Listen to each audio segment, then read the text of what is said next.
제44화 그리고 그 후에 1598년 11월 말까지 왜군은 조선에서 전면 철수했다. 1592년 부산포를 침략할 때도 전혀 예고가 없었고 철수할 때도 강화조약이나 종전처리 절차도 없었다. 히데요시는 전쟁의 기본조차 모르는 인간이었다. 대륙 정벌에 나설 때도 조선과 명나라의 외교관계 같은 건 전혀 생각하지 않았다. 오로지 전투에 이겨서 복속시키기만 하면 된다고 생각했다. 7년 전쟁을 통하여 일본은 최소 10만 명의 인명 손실을 입었다. 수백 척의 군함이 침몰했으며 막대한 물적 피해 또한 입었다. 일본군은 아무 소득도 없이 쓸쓸히 철수하였다. 전쟁에 투자한 다이묘들의 불만은 커져만 갔다. 이러려고 전쟁을 한 거야?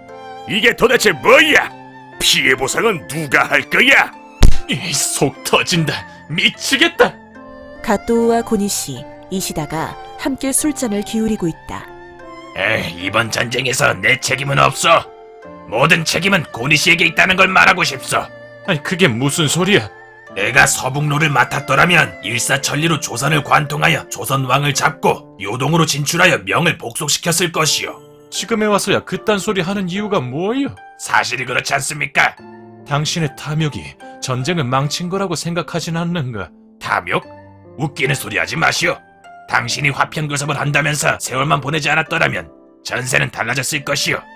당신이 조금만 더 이성적으로 대처했으면 이토록 많은 피를 흘리지 않았을 거 아니요. 쓸데없는 소리 그만하시오. 우군을 험지에 남겨둔 채 혼자만 뺑소니 친 자가 무슨 할 말이 그렇게 많아? 뭐라고? 자, 진정하시오. 지금 와서 우리끼리 싸우면 뭘 하겠소? 다이고우는 세상을 떠났다. 새 간박군은 5살에 불과했다. 히데요시를 따르던 무리는 쇠약해져 마치 날개죽지가 떨어진 까마귀처럼 되었다. 그러나 전쟁에 한 명의 병사도 차출하지 않았던 도쿠가와 이에야스는 엄청난 힘을 비축해두고 있었다. 도쿠가와는 이런 상황을 예측하고 있었다. 도쿠가와, 너구리 같은 놈! 왜 그놈의 저희를 몰랐을까? 분하다! 히데요시가 약속한 것은 휴지 조각이 되었다. 다이묘들 간의 갈등은 날이 갈수록 골이 깊어갔다. 이번에는 해외 원정이 아니라 국내 전란이었다.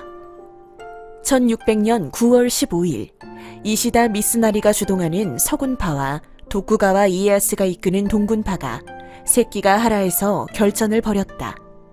양군 합쳐 10만을 넘는 병력이 동원되었다.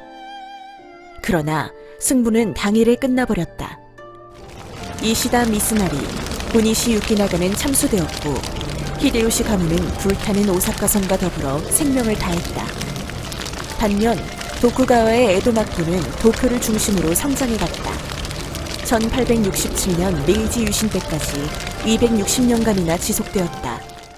중국은 몽골, 티벳, 남만, 조선, 여진족에 둘러싸여 있다. 중국 본토는 바람 잘 날이 없었다. 그중 조선만이 모범 종속국이었다. 일본이 조선을 거쳐 본토를 침공하려 하자 전진 방어의 필요상 조선에 출병하지 않을 수 없었다. 1598년 말 왜군이 전면 철수한 후에도 명군은 재침에 대비해 3만 명을 조선에 상시 주둔시키려 했다. 조선은 내정 간섭과 병력 유지비 때문에 병력을 3,000명으로 줄였다. 하지만 이마저도 1600년에 모두 귀국시켜버렸다.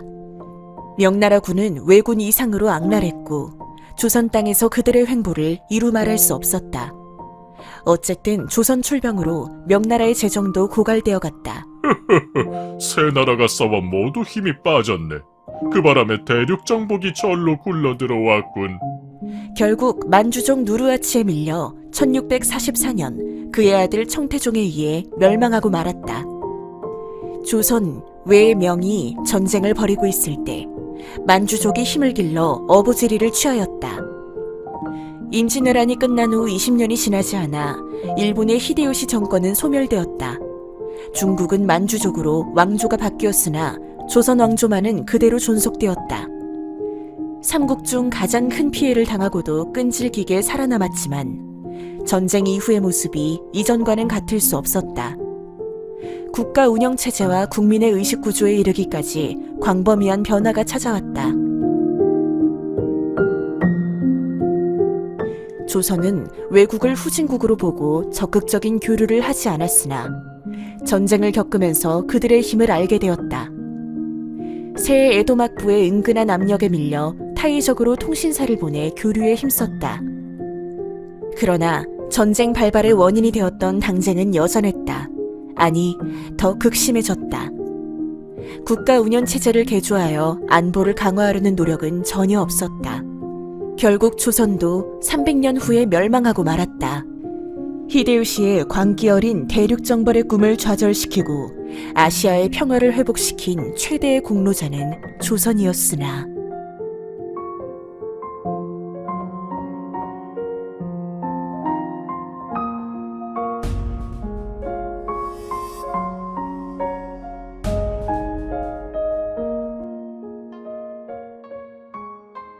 (1592년 5월) 조선 땅에 상륙한 지 20여일 만에 수도 한성을 점령한 일본의 권력자 히데요시는 의기양양하여 외쳤다.